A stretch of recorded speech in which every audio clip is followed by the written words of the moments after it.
Halo sobat bisnis semua, jumpa lagi ya dengan saya. Masih betah di rumah kan? Ya harus dong.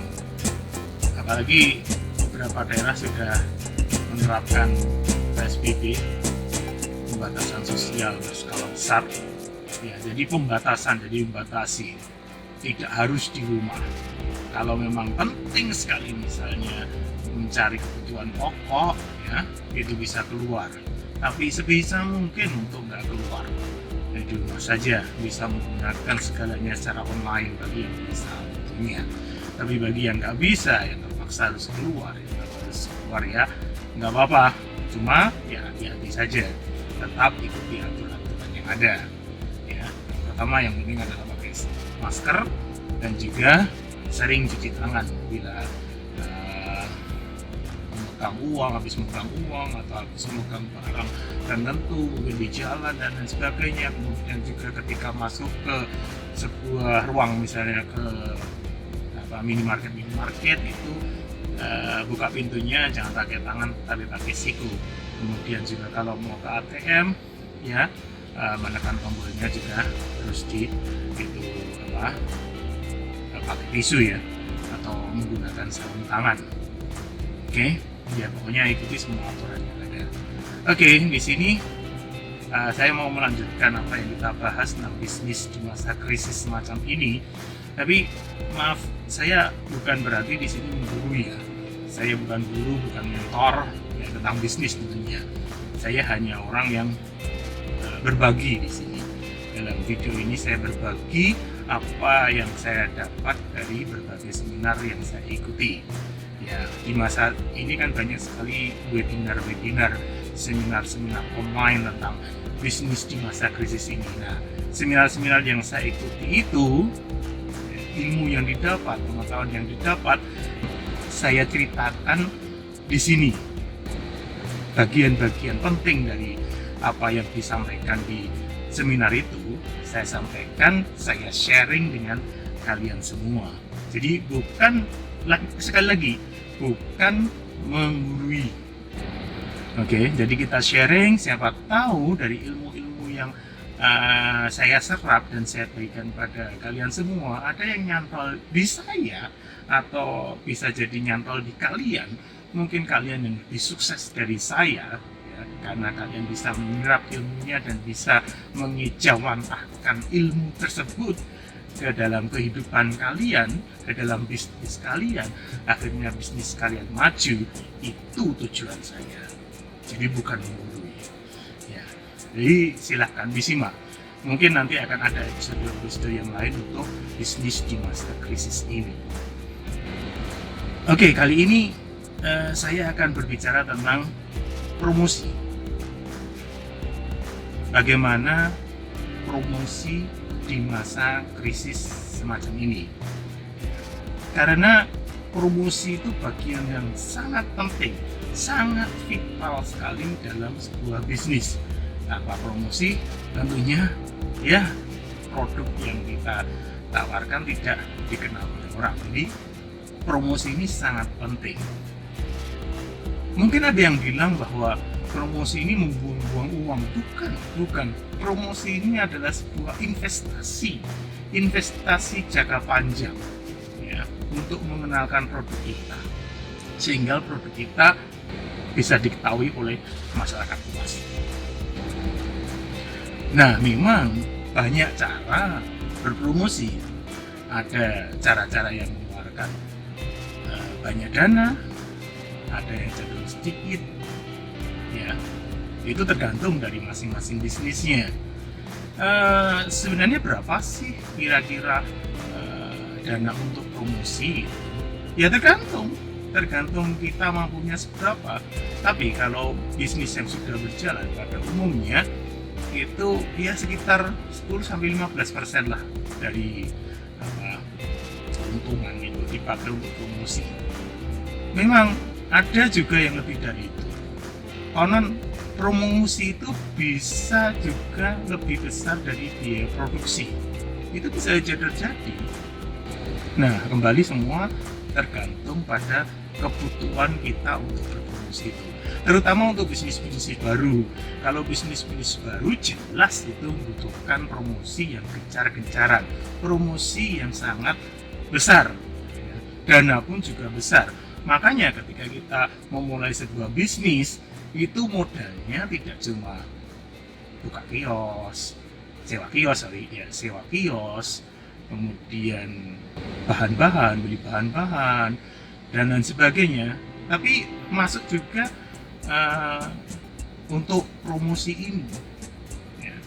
Termasuk kalau dulu ya bikin brosur, pamflet, spanduk dan lain sebagainya, itu yang dipasang di jalan-jalan, yang disebarkan di luar, itu pakai pamflet, brosur-brosur, itu butuh biaya yang sangat besar sekali. Nah, kemudian di masa krisis ini gimana cara kita berpromosi?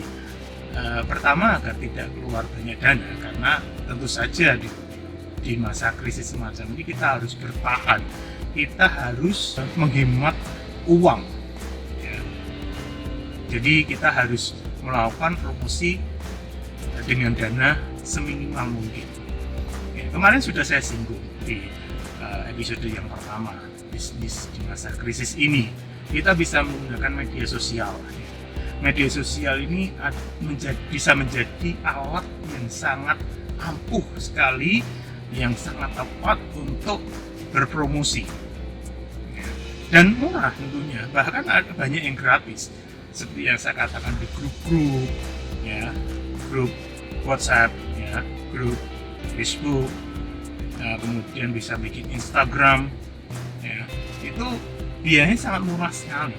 Tapi ya itu, hati-hati ketika kalian berpromosi di grup, ya, grup WhatsApp atau grup Facebook, ya. Jangan asal-asalan untuk berpromosi di situ. Dilihat dulu aturan dari grup itu bagaimana, itu grup apa, dan asal mula grup itu bagaimana, kita harus tahu. Dan kita harus tahu juga karakter adminnya. Ada admin-admin yang tidak menginginkan member berpromosi di grup tersebut, tapi ada yang mempersilahkan. Ada juga admin yang memberikan aturan bahwa promosi iklan itu cuma ada di hari-hari tertentu, ya, sementara hari yang lain tidak boleh berpromosi, tidak boleh beriklan. Nah, aturan-aturan semacam itu harus kita taati kalau kita mau menjadi member yang baik. Jangan sampai kita dianggap spammer. Itu. Apalagi kalau grup itu baru rame-ramenya, misalnya grup WhatsApp baru rame-ramenya, kemudian Anda beriklan, itu terlalu, ya, konyol sekali. Biarkan aja mereka rame dulu. Nanti kalau waktu sepi, itu waktunya untuk beriklan. Ya. Kalau hari itu dipersilakan untuk beriklan, hari itu diperbolehkan untuk beriklan, atau grup itu membolehkan untuk iklan, kalian juga bisa mengikuti percakapan-percakapan di WhatsApp, di grup WhatsApp. Kemudian kalian bisa menyelipkan iklan-iklan gratis itu. Nah, kalau di Facebook ada grup itu sendiri, ya, jual beli dan lain sebagainya itu ada, yang kuliner ada sendiri, jual beli apa ada sendiri, itu mereka sudah terfokus. Dan hati-hati, kalau itu grup fashion, jual beli fashion, itu kalian jangan mengiklankan produk Anda yang berupa gadget misalnya, jangan.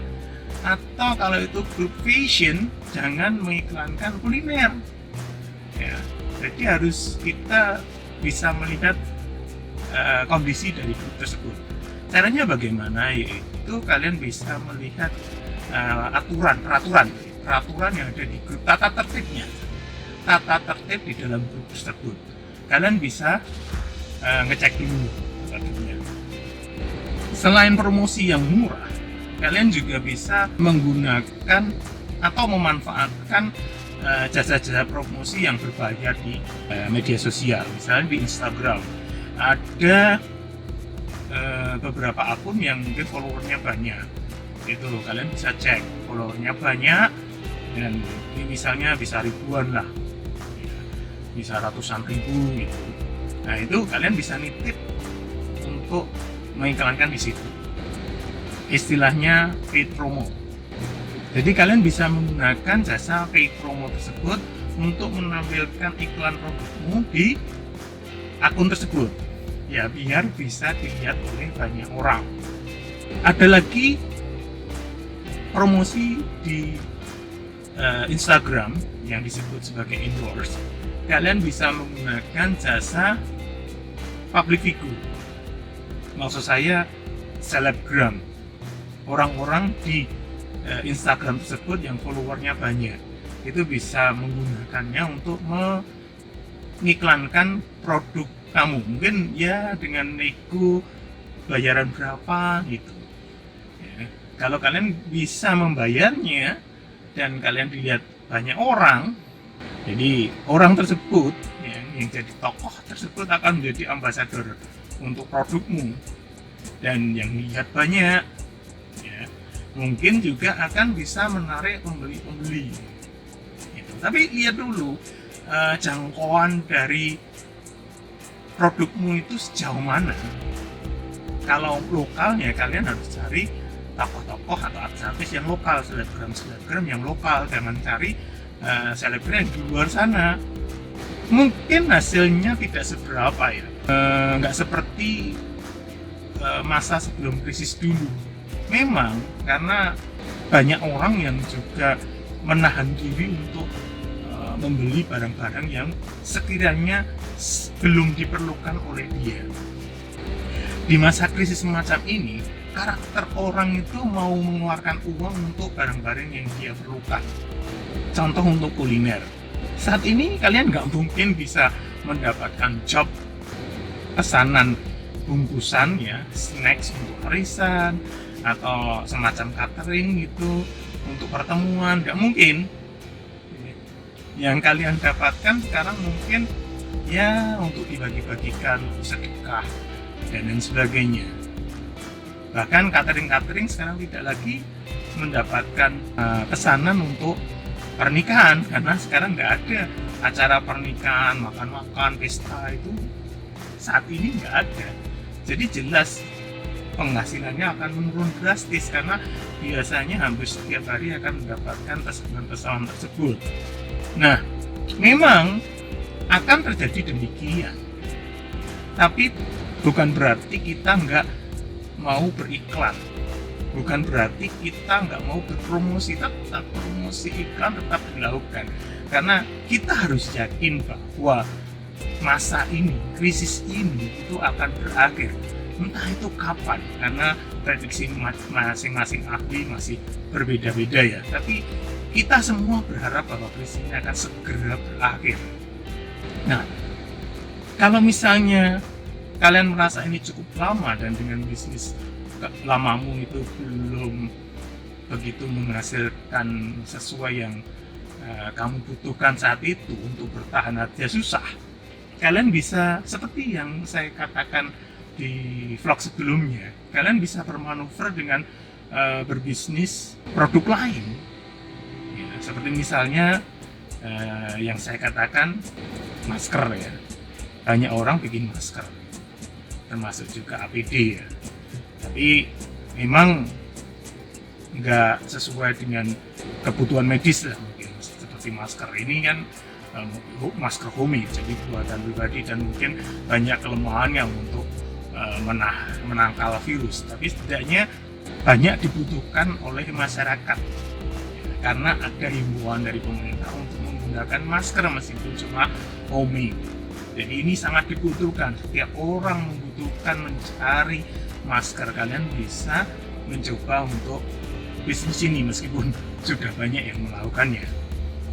Lalu juga ini menjelang Ramadan ya, yang banyak dijual itu adalah buah kurma ya. Banyak orang jualan kurma, kalian juga bisa mencoba untuk berjualan kurma.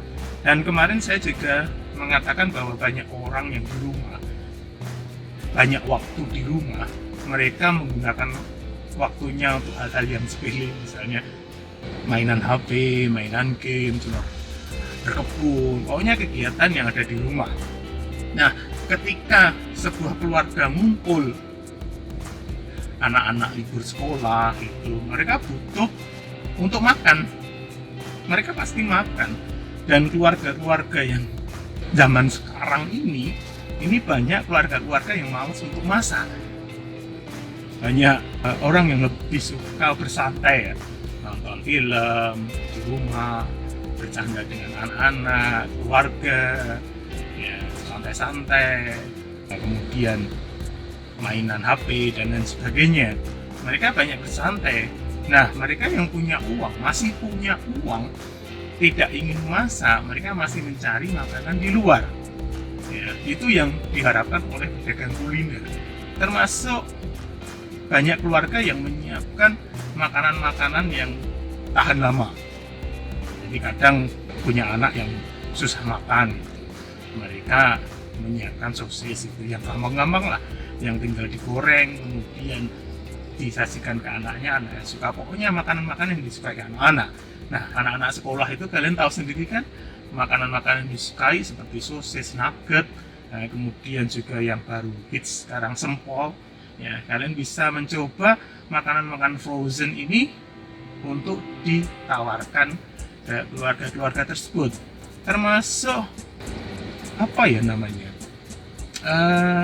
Mungkin yang semacam es krim yang bisa tahan lama kalau disimpan di freezer atau mungkin di kulkas. Ya, minuman-minuman yang mungkin agak lama disimpan di kulkas gitu. Lalu juga ada makanan-makanan yang menambah imunitas tubuh ya. Di Jawa Tengah ini yang lagi laris itu minuman yang disebut wedang uwuh. Jadi hampir semua orang berbisnis wedang uwuh. Peluang-peluang ini bisa digunakan, bisa dipakai untuk berbisnis, hanya untuk bertahan. Jadi kalian bisa menggunakan kesempatan tersebut. Ya tentunya butuh promosi lah. Nah, itu promosinya juga di media sosial karena hasilnya mungkin juga belum seberapa. Selain Instagram tadi, kalian bisa endorse, promote, kalian bisa menggunakan Facebook Ads atau Google Ads. Ini agak mahal sih, karena setahu saya Facebook Ads dan Google Ads itu pembayarannya menggunakan kartu kredit. Saya kurang tahu kalau bisa menggunakan yang lain, tapi sangat murah sekali. Kalian bisa cuma mengeluarkan dana $5 sampai $10 untuk sekitar beberapa hari beriklan di Facebook Ads atau Google Ads. Nah, itu cukup lumayan ya.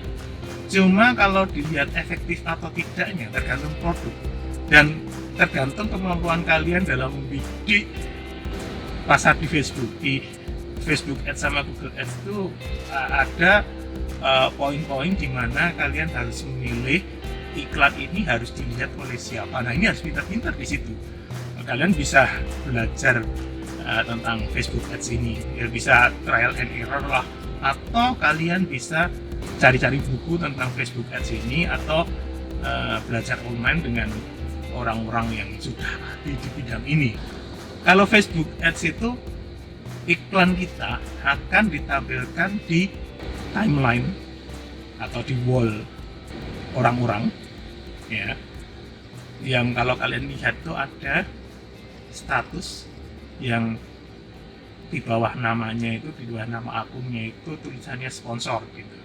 Nah, itu iklan-iklan yang berbayar. Nah, biasanya pengiklan itu sudah menargetkan iklan ini harus dilihat oleh siapa. Nah, misalnya kalau itu produknya kopi, itu iklan itu harus dilihat oleh penggemar-penggemar kopi.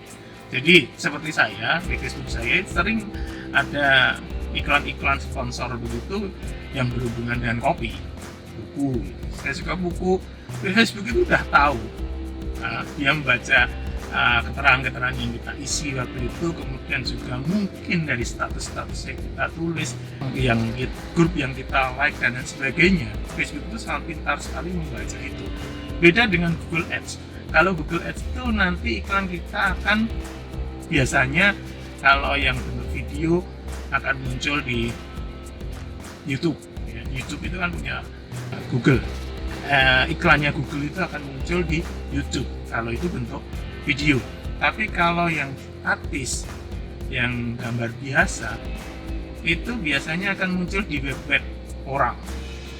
Ya, jadi kalau kalian pernah mendengar istilah Google AdSense, orang yang cari duit lewat Google AdSense, itu saya dulu pernah lumayan dapatnya, itu menggunakan website itu.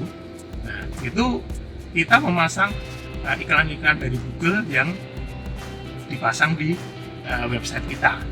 Nah, orang yang melihat, yang mau ngeklik iklan tersebut, kita akan dapat bayaran dari Google. Itu Google AdSense. Nah, Google Ads itu nanti masuknya ke Google AdSense tersebut. Setahu saya begitu. Ya, kalian bisa mengeksplor lagi, bisa mencari info di internet, googling aja Facebook Ads, ya, atau Google Ads. Atau kalian mungkin nanti akan dapat informasi-informasi di media sosial kalian bagaimana cara memasang Facebook Ads maupun Google Ads secara tepat. Tapi itu tadi, berdasarkan pengalaman saya, tergantung produknya dan sebagaimana mungkin kalian mampu membuat iklan tersebut agar menarik perhatian banyak orang. Itu kemampuan copywriting itu sangat dibutuhkan, menggunakan kata-kata, ya, kemudian teknik-teknik itu sangat penting sekali. Oke. Selain media sosial, kalian juga wajib berani untuk memberikan harga promo, mungkin sampai 30-50% segede-gedenya, tapi jangan sampai kalian menaikkan harga dulu ya. Misalnya kalian jual barang seharga 50.000, biasanya dijual 50.000, kemudian mau kalian promokan, ya, kalian diskon menjadi dan kalian kasih diskon 50% menjadi 25.000 harusnya, tapi di situ kalian sudah naikkan harga 60.000 gitu. Kalau didiskon kan jadi 30. Nah, itu curang, nggak boleh. Jadi tetap harus 50%, ya. Tetap harganya harus tetap, jangan berubah. Kalau 50.000, 50% ya harus 25. Kalau misalnya 25 terlalu kecil dan belum untung, ya jangan dipaksa. Setidaknya BEP lah, setidaknya sudah baku istilahnya. Gitu. Jadi kalau barang kalian beli seharga 25.000, kalian jual 50.000, kalau kalian diskon 50.000 kan kalian udah, ya udahlah, nggak apa-apa untuk